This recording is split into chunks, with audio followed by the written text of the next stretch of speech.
I'm Savannah, this is Cleaver Cooking, and this is the pasta series. Part 2, where I'm gonna show you how to shape and form your pasta dough.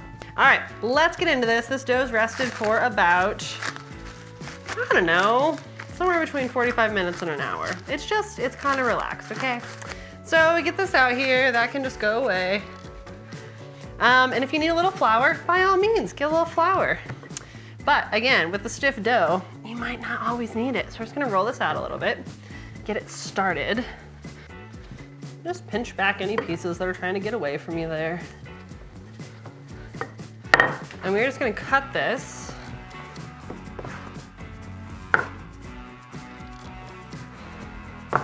into about 4 pieces. All right, let's talk pasta makers. Pasta makers, pasta rollers, I don't really know, that just came off.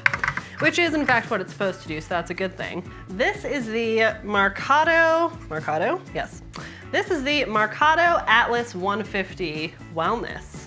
We're not sponsored by them. I paid for this with my own money. However, I've worked with a lot of crappy pasta makers and I really like this one. The spaghetti cutter actually works on it and it's just really easy. You don't have the little feet falling off all the time and you got a little gimp when you're trying to use it. It's not really what you want for pasta making. So you got this neat little box here. I'm just gonna show you guys how to assemble this. This process applies for pretty much any pasta maker that is a similar design to this.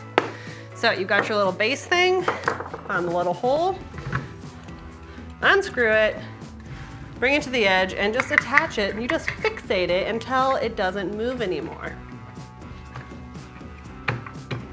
That's not going anywhere. All right, so then your little crank here, there's a hole here, here, and here. End of the first side.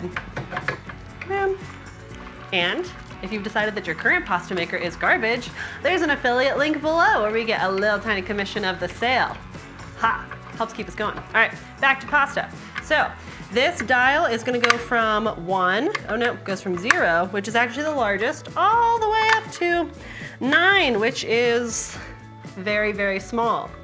You always want to start on the biggest one. Sometimes the numbers are reversed based on size, depending on the pasta maker. Okay, so before I stick this in the little pasta wheel here, we're just gonna try and shape it into more of a rectangle, right?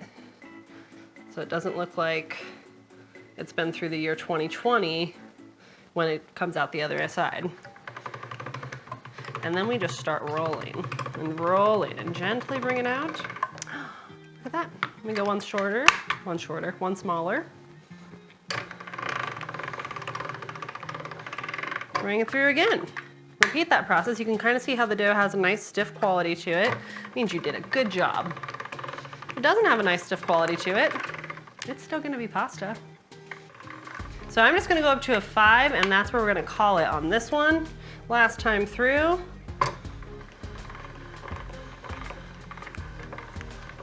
Oh, got a little crease there. Beautiful, and we did such a nice job with this pasta. See, it's not sticky at all. It's nice and dry. You can even fold this over on itself. I would still probably put just a tiny bit of semolina here so it doesn't stick. Boom, pasta dough. Then you just do that same process with the rest of your little nubbins here. And the better you get with the shaping of these, the more cohesive and straight the edges of your dough will be.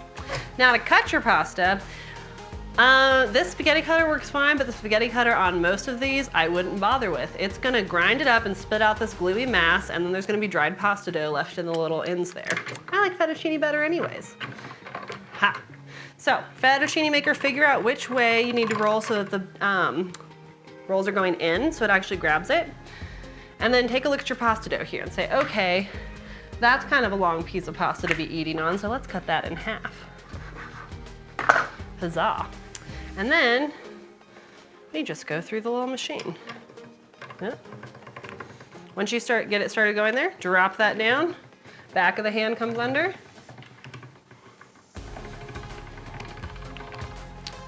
Pasta dough. Oh. And if it's sticky at all, add a little bit of flour. I'm typically, just as a rule, I sprinkle a little semolina on there so it doesn't stick. Here's what we do. You can either get a drying rack, hang this over it to dry, or you can twist this into a cool little nubbin here. Sprinkle with a little bit of flour, And that can just hang out until you're ready for it. It's already gonna start drying a little bit. You can totally freeze this pasta. I would lay it out flat to do that, then thaw it right before you use it. Repeat with the rest.